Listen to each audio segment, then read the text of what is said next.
हमारे पास sexual health का जो मेरा क्लिनिक है वो एक्चुअली इंटेग्रेटेड है साइकेट्री के साथ। मेरे पास जो पेशेंट आते हैं वो दोनों किस्म के आते हैं। सेक्स में मेरे पास लोग इम्पोटेंस यानी कि इरेक्टाइल डिसफंक्शन के केसेस आते हैं कि वो जिनकी इरेक्शन जो है वो कम होती है, जो पेनिट्रेशन नहीं कर पाते। फिर इस तरह प्रीमैच्योर इजैकुलेशन के पेशेंट्स होते हैं जो कि बहुत जल्दी यानी कि 1 मिनट से पहले पहले जो डिस्चार्ज हो जाते हैं और उनका पार्टनर और वो खुद सेटिस्फाई नहीं होते। फिर इस तरह ख्वाहिश की कमी, लॉस ऑफ लिबिडो, उसके पेशेंट्स आते हैं।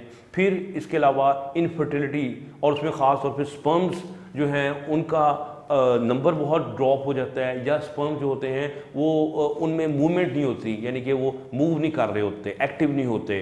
उनकी वजह से लोगों में इनफर्टिलिटी का मसला पैदा हो जाता है। वो लोग मेरे पास आते हैं। फिर इसके अलावा जो साइकेट्रिक पेशेंट्स होते हैं, जैसे डिप्रेशन का मरीज़ है वो भी आ रहा है, एंजाइटी का भी आ रहा है, घबराहट का, खौफ का, वहम का। इसी तरह से मेरे पास पैनिक अटैक्स के लोग भी आ रहे होते हैं।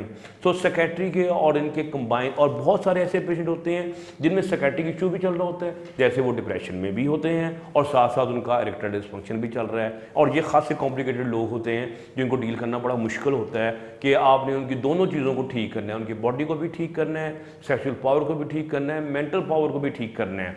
और ज़्यादातर 90% केस जो होते हैं ये कंबाइंड ही आते हैं।